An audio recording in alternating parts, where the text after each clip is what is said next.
नमस्कार है पेन वाजपेयी अपने YouTube चैनल मैं पेन वाजपेयी पे आपका बहुत बहुत स्वागत करता हूं। ये क्लास एसएससी एमटीएस 2021-22 के जो एस्पिरेंट हैं जिनका टियर 2 एग्ज़ाम 6 नवंबर को लगा हुआ है उनके लिए ये क्लास बहुत ही ज़्यादा इंपॉर्टेंट होने वाली है, क्योंकि आज एक और आरटीआई की कॉपी मैं आपके बीच में लेके आया हूँ।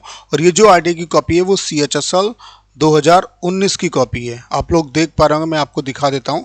ये CHSL 2019 की कॉपी है, आप लोग देख पा रहे होंगे। ये CHSL 2019 की कॉपी है और इसमें स्टूडेंट ने जो स्कोर किया है वो कितना किया है, 69 आउट ऑफ 100। इसने जो ऐसे में स्कोर किया वो 35 और लेटर में जो स्कोर किया वो 34। अब CHSL और CGL की कॉपी आपके लिए ज़्यादा इंपॉर्टेंट है, ये मैं कई बार आपको बता चुका हूँ, क्योंकि आपका पैटर्न चेंज हो चुका है। इससे पहले आप लेटर लिख के अपना काम चला लेते थे, लेकिन इस बार आपको ऐसे और लेटर दोनों लिखना है। तो CHSL और CGL की कॉपी में आपको ये दोनों चीज़ें देखने को मिलेंगी, तो इन दोनों को सीखने की आपको ज़रूरत है। इससे अगर मैंने आपको इससे पहले जितनी भी MTS की कॉपी दिखाई तो उनमें ज़्यादातर स्टूडेंट लेटर ही लिख रहे हैं, तो वहाँ से आप बहुत कुछ नहीं सीख पाएंगे। MTS की कॉपी भी मैं डिस्कस कराऊंगा, लेकिन पूरा प्रयास है कि CHSL और CGL की कॉपी से ज़्यादा मैं आपको यहाँ पे वीडियोस दूँ, ताकि उनसे आप बेहतर सीख पाएंगे और उन्हीं से आपको रिजल्ट मिलेगा। तो इस कॉपी का कम्प्लीटली पोस्टमार्टम करेंगे। आप लोग देख पा रहे होंगे हिंदी मीडियम की कॉपी है और इसमें क्या सुधार करने की ज़रूरत है, यहाँ से आप क्या क्या सीख सकते हैं, किन गलतियों को आपको नहीं करना है, वो सब कुछ आपको जानने को मिलेगा। तो करना क्या है, इस वीडियो को पूरा देखिए, आप बहुत कुछ यहाँ से सीख के जाने वाले हैं। और आपका एग्ज़ाम 6 नवंबर को है, तो बहुत ज़्यादा टाइम आपके पास नहीं है। प्रिपरेशन अभी से स्टार्ट कर दो, रिजल्ट आपका आ जाएगा जब आना होगा। अगर आपका राय इसको 70 या उससे ऊपर बनना है तो सिलेक्शन के चांसेस आपके पूरे हैं। और अभी से प्रिपरेशन स्टार्ट कर दो, क्योंकि 1 महीना सिर्फ आपके पास बचा हुआ है। और अगर आप डिस्क्रिप्टिव एग्जाम को 100% क्वालिफाई करना चाहते हो तो आज ही हमारा complete descriptive PDF plus video course आप ज्वाइन कर सकते हो। इसके लिए करना क्या है, 6307185699 इस नंबर पे आप व्हाट्सएप पे मैसेज करिए, आपको इसके रिगार्डिंग सारी इन्फॉर्मेशन दे दी जाएगी। इस कोर्स को लेने के बाद आपको कोई बुक वगैरह परचेज करने की ज़रूरत नहीं पड़ेगी।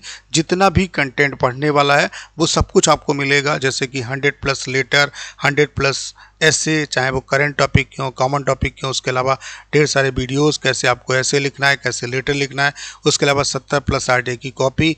और सबसे बड़ी खास बात क्या है कि डेली यहाँ पे हम लोग प्रैक्टिस कर रहे हैं, डेली आपको टॉपिक मिलता है, डेली आपकी कॉपी चेक होती है, डेली आपको मार्क्स मिलते हैं। तो अगर आपको कोर्स ज्वाइन करना है तो इस नंबर पे आप व्हाट्सएप पे मैसेज करिए, आपको इसके रिगार्डिंग सारी इन्फॉर्मेशन दे दी जाएगी। इतना मैं ज़रूर कह सकता हूँ, ये जो आरटीआई की कॉपी में एक्सप्लेन करा रहा हूँ आपको, इनसे आप बहुत कुछ सीख पाएंगे और यहीं से आपको बेहतर नंबर मिलेंगे। ठीक है, तो जो ऐसे का टॉपिक पूछा गया था वो भारत में अभिव्यक्ति की स्वतंत्रता, संवैधानिक प्रावधान और सार्वजनिक बहस, ये था। Freedom of speech in India, constitutional provision and public debate. तो सबसे पहले ऐसे को अगर आपको बेहतर तरीके से लिखना है तो मैंने कई बार ये चीज़ आपको समझाई है कि सबसे पहले आप टॉपिक को अच्छे तरीके से पढ़िए कि टॉपिक क्या पूछ क्या रहा आपसे। क्योंकि स्टूडेंट कभी कभी क्या कर देते हैं कि टॉपिक को अच्छे से पढ़ते नहीं, वो थोड़ा पढ़ते हैं और लिखना स्टार्ट करते हैं। जैसे यहाँ पे जिस स्टूडेंट ने सिर्फ इतना पढ़ा होगा, भारत में व्यक्ति की स्वतंत्रता, और इसको एक्सप्लेन करोगे तो काम नहीं चलेगा। पूरा टॉपिक पढ़ने की ज़रूरत है। तो बस एग्जामिनर आपको इसी बात के नंबर देता है, भले ही आप फैक्ट्स ना लिख पाओ, भले आप कोटेशन ना डाल पाओ, भले आप रैंकिंग का डाटा ना डाल पाओ, अगर आप टू द पॉइंट लिखते हो तब भी आपको अच्छे नंबर मिलेंगे। तो यहाँ पे आपका जो टॉपिक है वो क्या है कि भारत में अभिव्यक्ति की स्वतंत्रता, संवैधानिक प्रावधान और सार्वजनिक बहस। यानी कि आपको क्या लिखना है, भारत में अभिव्यक्ति की स्वतंत्रता के बारे में बताना है कि किस आर्टिकल में है, कहाँ से लिया गया, उसके अलावा संविधान में इसके लिए क्या प्रावधान है, वही किस आर्टिकल में है और कहाँ से, किस देश से लिया गया है। ठीक है, उसके अलावा सार्वजनिक बहस का मुद्दा क्यों बना हुआ है, हो सकता है उस टाइम पे कुछ ऐसा इशू चल रहा हो जिसकी वजह से ये पब्लिक डिबेट का इशू बन गया हो, तो उस पॉइंट को भी यहाँ पे आपको डिस्कस करना है। तो बस इतना ही अगर आप एक्सप्लेन कर दोगे तो आपको अच्छे नंबर मिलेंगे। तो आपको ऐसे लिखने के लिए मेरा जो सजेशन है वो यही है कि सबसे पहले टॉपिक को 2 से 3 बार पढ़िए। अगर 2 से 3 बार पढ़ने में नहीं समझ में आ रहा तो 4 से 5 बार पढ़िए और फिर देखिए कि टॉपिक कहना क्या चाहता है, और फिर उसे इंट्रोडक्शन, मेन बॉडी और कंक्लूजन, इस तरीके से आप डिवाइड करिए। इंट्रोडक्शन में उसका बेस्ट पार्ट एक्सप्लेन करिए, जैसे भारत में अभिव्यक्ति की स्वतंत्रता, तो इसके बारे में थोड़ा सा बताइए। फिर संविधान में इसके क्या प्रावधान किए गए हैं ये मेन बॉडी में बताना है, और कंक्लूजन और यहाँ पे सार्वजनिक बहस के बारे में भी मेन बॉडी में बताना और कंक्लूजन में इसके बेटरमेंट के लिए क्या हो सकता है उसके लिए आपको राय देनी है। बस अगर इतना लिख दोगे तो आपको अच्छे मार्क्स मिलेंगे। अब मैं क्यों कह रहा हूँ कि CHSL और CGL की कॉपी आपको ज़्यादा सिखाएं, क्योंकि उनमें आपको दोनों चीज़ें मिल जाएंगी, लेटर भी मिल जाएगा और ऐसे भी मिल जाएगा, और आपको इस बार ऐसे और लेटर दोनों लिखना है, इसलिए CHSL और CGL की कॉपी पे ज़्यादा ध्यान दीजिए। तो इन्होंने लिखना स्टार्ट किया, भारत एक अवसरों का देश है, भारत में लोकतंत्र शासन है, वह सभी नागरिकों को अपना धर्म चुनने का अधिकार है, भारत में सभी को मौलिक अधिकार प्राप्त है जिससे वो अपने अधिकार प्राप्त करता है, भारत में सभी समाज के लोग निवास करते हैं और सभी धर्मों को मानने वाले भी। भारत के संविधान में नागरिकों को मौलिक अधिकार के साथ साथ स्वतंत्रता भी प्रदान की गई है जिससे वो देश के किसी भी भाग में रहकर कार्य कर सकते हैं। भारत में कानून, सक्रियता, सामाजिक सुरक्षा, राजनीतिक, आर्थिक सभी वर्गों में अलग अलग प्रावधान है। अव्यक्ति की स्वतंत्रता से मनुष्य को एक अलग पहचान प्राप्त होती है। भारतीय संविधान में कानूनन प्रावधान व दंडनीय प्रावधान की रूपरेखा भी तैयार की गई है। संविधान में लिखा है, भारत एक प्रत्येक नागरिक के साथ समानता का व्यवहार किया जाएगा व जाति, लिंग, धर्म के आधार पर कोई भेदभाव नहीं होगा, सभी को समानता का अधिकार है। भारत के संविधान में अगर कोई भी समुदाय द्वारा किसी दूसरे समुदाय के मौलिक अधिकारों का हनन किया जाएगा तो वह दंडनीय अपराध की श्रेणी में आएगा। भारत के संविधान में सभी को मौलिक अधिकार देने के बावजूद देश में जाति, लिंग, धर्म के आधार पर भेदभाव होता आ रहा है। उच्च वर्गों द्वारा निम्न वर्गों के लोगों को प्रताड़ित करना प्रमुख है। हम कह सकते हैं इससे संवैधानिक स्वतंत्रता व समानता के अधिकारों का हनन हो रहा है। इसमें प्रचार प्रसार की कमी, जन व्यवहार में बदलाव की कमी, सामाजिक असमानता, जन की हानि, बुनियादी ढांचे का मजबूत व क्रियान्वयन न होना, न्यायिक सक्रियता का अभाव, राजनीतिक में अनुभवहीनता जैसे प्रमुख समस्याएं। इन सबके बावजूद भारत में मौलिक अधिकारों की रक्षा के लिए कानूनन प्रावधान तैयार किए गए हैं तथा सरकार द्वारा समय समय पर कानून बनाकर उल्लेखनीय कार्य किए गए हैं।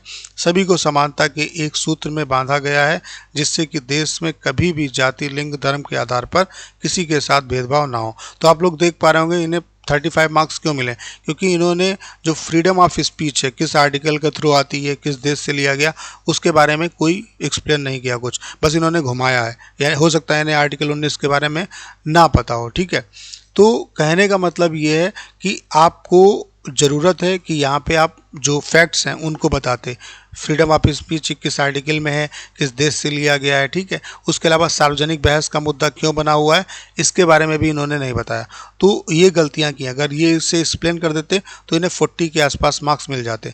राइटिंग का भी एक बड़ा रोल होता है, तो राइटिंग भी आप थोड़ा सा ठीक ठाक लिखिए। राइटिंग में सिर्फ ये चीज़ देखी जाती है कि सामने वाले को, जो एग्जामिनर है, उसको पढ़ने में दिक्कत ना हो। अगर पढ़ने में दिक्कत होगी तो फिर आपको दिक्कत होगी। बस स्पष्ट होना चाहिए, राइटिंग बहुत ज़्यादा सजा के नहीं आपको लिखना है। तो इससे आप बहुत कुछ सीख पाए होंगे, आपको क्या गलती नहीं करनी है वो भी आप समझ पाए होंगे। अब देख लेते हैं कि लेटर, तो लेटर आया था, यह मानते हुए कि आप सुरेश सीमा निवासी, मकान नंबर 351, देवनगर, गली संख्या 2, पोस्ट देवनगर, नई दिल्ली 110063 एक सक्रिय कार्यकर्ता हैं और देश के सुदूर क्षेत्र में अपने जनजाति समूह के बीच रहकर कार्य कर रहे हैं। आप अपने क्षेत्रीय स्तर पर संबंधित अधिकारी, उप जिलाधिकारी, बस्तर, छत्तीसगढ़, पिन कोड 494223 को पत्र लिखें जिसमें आपके समाज के लोगों द्वारा अनुभव की जा रही समस्याओं का समाधान का आग्रह हो। तो ये फॉर्मल लेटर है। तो फॉर्मल लेटर में क्या क्या आपको ध्यान रखना है, राइटर का एड्रेस आता है, डेट आती है, रिसीवर का एड्रेस आता है, सब्जेक्ट आपका सिस्टमेटिक और छोटा सा होना चाहिए। तो सबसे पहले ढूंढिए राइटर का एड्रेस दिया है नहीं दिया है। तो यहाँ पे देखो दिया हुआ है, आप सुरेश सीमा निवासी, मकान नंबर देवनगर, गली संख्या 2, पोस्ट देवनगर, दिल्ली, ये आपका राइटर का एड्रेस हो गया। फिर रिसीवर का एड्रेस क्या है, देखो संबंधित उप जिलाधिकारी, बस्तर, छत्तीसगढ़, पिन कोड ये। सब्जेक्ट क्या है कि जनजाति समूह को होने वाली समस्याओं के समाधान है। तो ठीक है, जनजाति समूह में आप रहकर कार्य कर रहे हैं तो वहाँ पे जो लोगों को समस्याएं हो रही हैं उसको जिलाधिकारी को अवगत कराना, उप जिलाधिकारी को। तो आप समझ गए, बस इतना अगर आप समझ जाएंगे।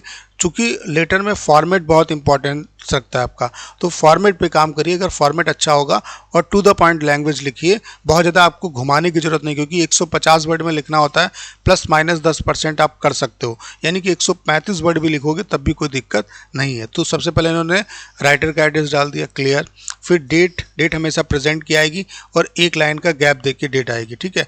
उसके बाद एक लाइन का गैप, फिर रिसीवर का एड्रेस, सेवा में उप जिलाधिकारी महोदय, बस्तर छत्तीसगढ़, पिन कोड ये, ठीक है। फिर विषय समाज के लोगों द्वारा अनुभव की जा रही विविध समस्याओं के समाधान है, नहीं जनजाति समूहों में लोगों को होने वाली समस्याओं के समाधान है, तो ठीक है, क्योंकि जनजाति समूह की बात कर रहा है। तो सब्जेक्ट में थोड़ी गलती की, सब्जेक्ट भी एग्जामिनर देखता है, ये चीज़ें देखता है, राइटर का एड्रेस, रिसीवर का एड्रेस, डेट और सब्जेक्ट। फिर यहाँ पे कंटेंट तो आप लिख ही लोगे।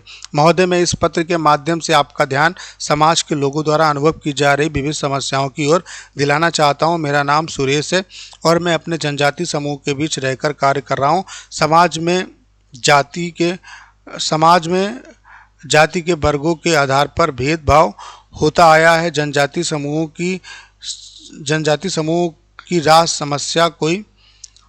समूह की समस्या कोई पहली बार नहीं है। पहले भी समाज के वर्गों में भेदभाव होता है, चाहे वो शिक्षा को लेकर हो या विविध गतिविधियों द्वारा। देश के अनेक क्षेत्रों में कार्य करने पर मुझे ये अनुभव हुआ है कि जातिगत मामले देश में लगातार बढ़ रहे हैं, धर्म जाति के आधार पर समस्याओं का सामना कर रहे हैं तथा उचित व्यवस्था के प्रावधान न होना भी इस समस्या को पैदा करता है।